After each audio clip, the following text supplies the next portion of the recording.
Good morning, everyone. I'm really grateful to be here. I decided to record my session so that everyone can watch it at their leisure. I know that CMX and Bevy are trying to fix all of their technical difficulties, so hopefully you can get to watch this in your spare time. My name is Jess Zakira. I'm the co-founder and CEO of Mesh Communities, which is a new social platform that reimagines advertising and personal connections through social media to build sustainable communities and promote economic equality. Today, I'm here to talk to you about the role technology and specifically social media will play in community leadership and the future of digital society. Give me 1 second. I'm going to share my screen with you.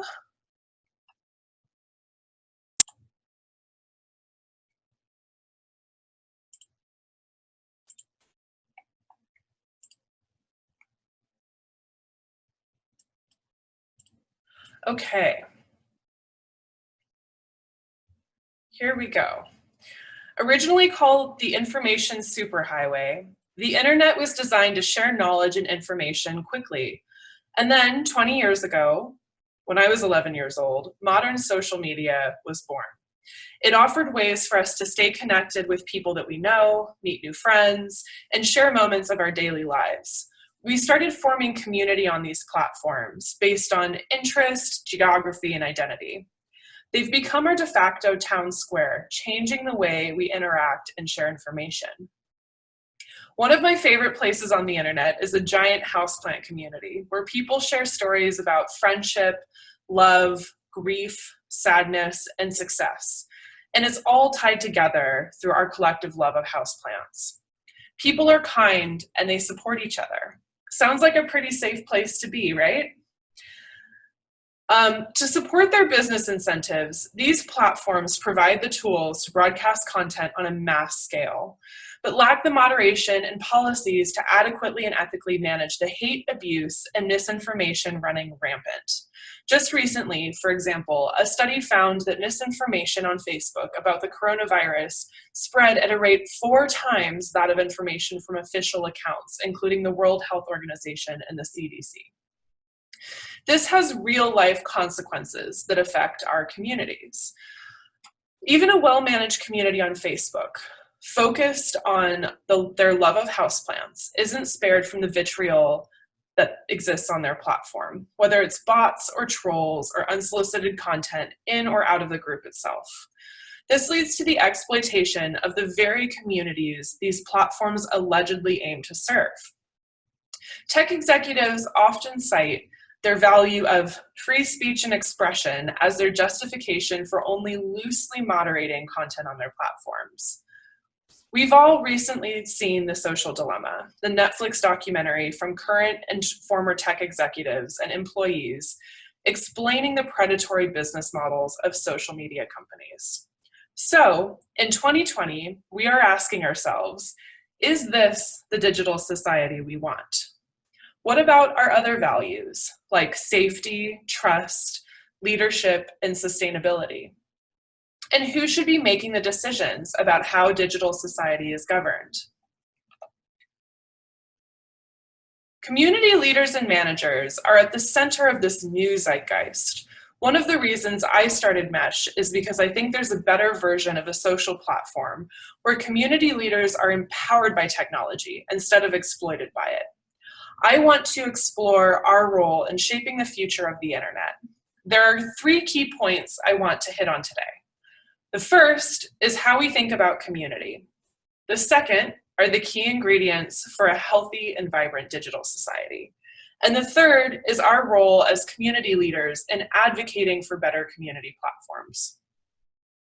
The first key point, we need to change the way we think about community. Traditionally, on the internet, it was just a group of people with shared interest, location, or identity. We're moving towards, and I think what it should be, is a group of people with a shared interest, location, or identity who care about the collective well-being of the group. So what does this look like in practice? And how will technology support this ethos?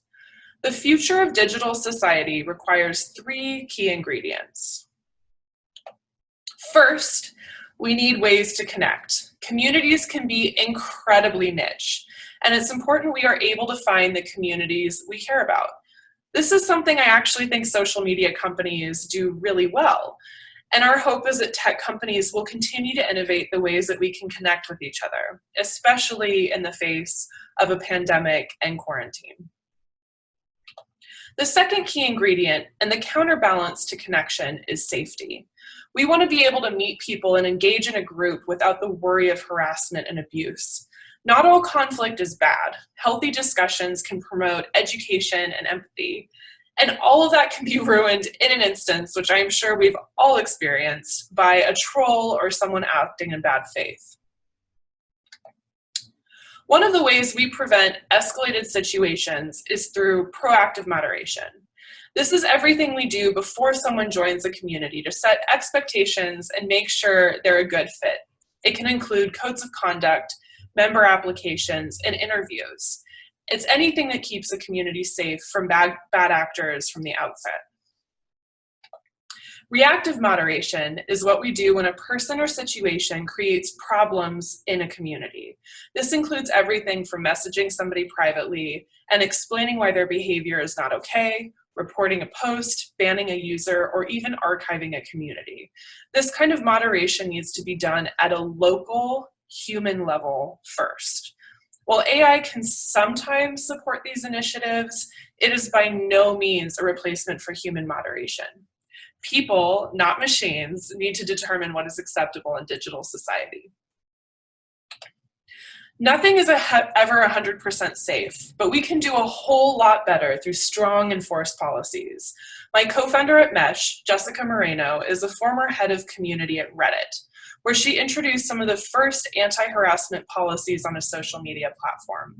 She says that banning a handful of hate groups led to less hate on the platform overall, and that people were more likely to adhere to policies if they knew they would actually be enforced. Similarly, communities need to develop policies that protect their community's cultures and values and make sure to abide by them. The third key ingredient of a vibrant digital society is access to resources. The current social media model treats community work like charity. By not providing ways to monetize, they are only extracting value from their users. If we want communities to be sustainable, we need to provide ways for communities to make money. This is something that's come up a lot in community discussions and various conversations with community leaders. It's really hard right now to monetize on various social media platforms in spite of having sometimes huge communities. No community is the same, as I've learned from my bevy of houseplant communities, so there needs to be a lot of options. For example, at Mesh, in addition to contributions and member dues, we're reimagining the advertising model so community leaders approve brands and small businesses to advertise to their community, and they keep 60% of the revenue. Other platforms are providing tools for subscriptions. There are startups like Bevy reimagining events, all with the goal of creating self-sustaining communities. Rampant misinformation about the coronavirus and public health should not be the cost of enjoying my houseplant community. We have a lot of leverage. Without people building and managing communities online, social and technology platforms don't have a viable business model. There will be a ton of innovation in the coming year around how communities connect, moderate, and monetize as it becomes clear to the tech industry that community leaders are the key stakeholders of the internet. This new digital society should empower people to forge valuable connections in a non-exploitive way. The internet should provide economic opportunity by supporting small businesses, content creators, and communities in pursuit of rebuilding the middle class. And of course, it should bring us joy. As leaders of these communities, when we collectively recognize and refuse to relinquish our leadership, we can demand a digital society where it doesn't matter where you come from, what you look like, or who you love. You can create value and benefit yourself and your community instead of it being exploited by others. There is a movement of incredible community thought leaders, organizers, activists, and entrepreneurs working to build better digital homes for communities. And we should all be advocating for platforms, both established and new, and policies that are intentionally designed for community. I want to end my presentation with some questions I believe we should be asking of ourselves and each other. We're living in a new time where community is being thought of as more than just a marketing tool. And I think it's really important that as an industry, as a growing and emerging industry, that we are asking these tough questions, both of ourselves, of each other, and of the tech industry. To start, does the platform or platforms you're using share your community values?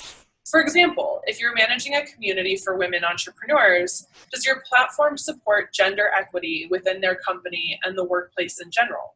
Do they have enforced anti-harassment policies? This is a really important piece of building a really thriving community. Does their business model support building sustainable communities? This one is really important. I think a lot of us start building communities where, in a very authentic and organic way, wherever it makes sense. However, you sometimes and oftentimes get to a point where there's no longer a space to grow and it's no longer sustainable. Are there ways to monetize? Do they provide strong moderation tools? And do they reinvest back into community? And lastly, as community leaders, what are we doing and how are we organizing and providing feedback? It's essential we engage in a dialogue with these platforms to ensure that they are sustainable for everyone. When we organize, we have power. And that's it. Thank you so much for attending my CMX presentation. I really hope that I get to do this live at some point. This was a great run through, and I'm really excited to hear your thoughts. Please reach out to me. I'm always looking to connect with people who are interested in talking about the future of digital society. This has been a lot of fun. Thank you so much. I hope you enjoy the rest of this awesome, awesome event. Yes, stop sharing, Jess, and we can get some questions here for you. All right, everyone, I'm digging deep here in the chat. Let's see if you have any questions right now. We have a couple more minutes and get those asked.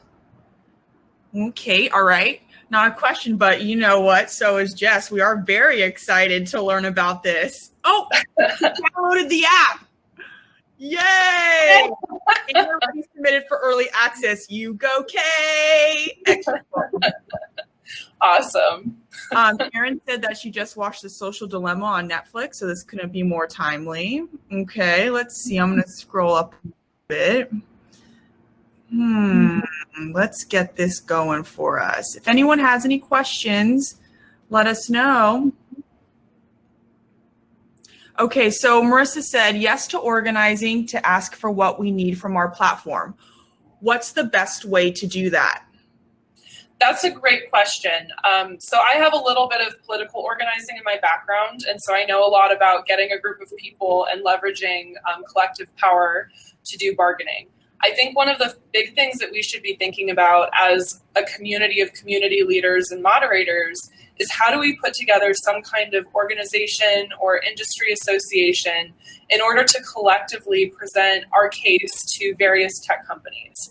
I think that that helps us in terms of, again, because we have so much bargaining power in terms of what we can get out of the tech platforms. And so really contributing our ideas and our feedback to them in a collective bargaining way is the best way to do that. Great. All right. So Kate does have a question. What has community uptake been like? Suggestions for encouraging people to transition off of Facebook? That's right, Kate, right? Facebook, FB? Yeah. I'm like, check, let's make sure. She said yes. Yeah.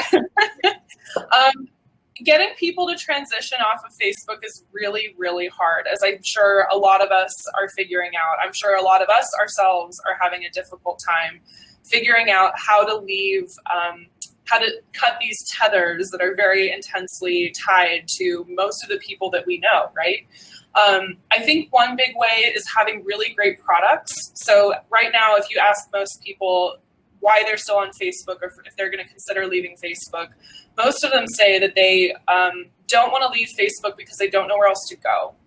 And I think that's changing. We have things like Disciple. We have things like Mighty Networks. We're starting to see a lot more companies and organizations, obviously Mesh, that are trying to solve for this issue of how do we keep the social connectivity without all the bad stuff.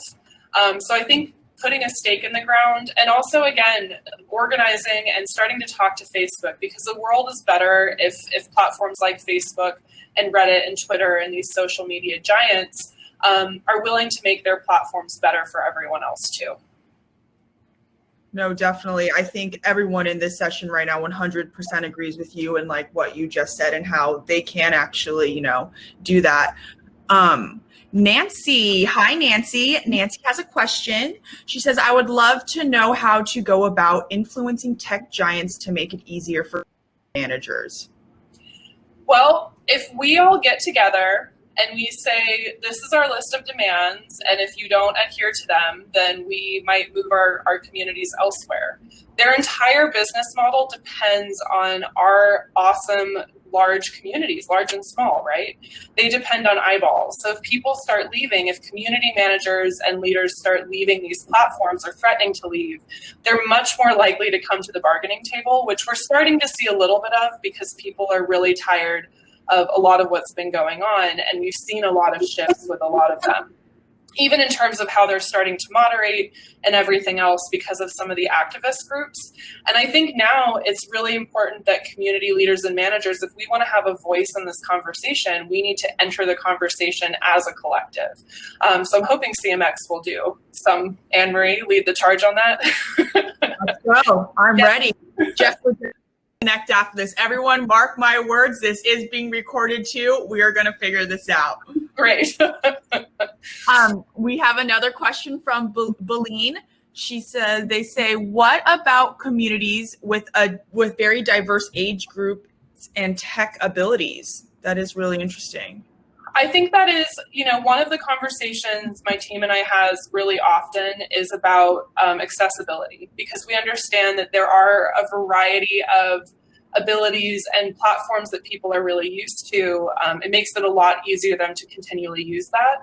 So I think part of what, the feedback certainly that we're looking for, and that I think we should collectively as a group of community folks be giving to other people is, to other companies, is how to make their platforms more accessible. Because if people can't use the platform, even if it's really well-intentioned, it doesn't really matter because people won't be able to figure it out. So I think that's a really important way is making sure that you build relationships, you let people know that you are a community person, and you make it a point to build those relationships early on with platforms trying to solve for this problem.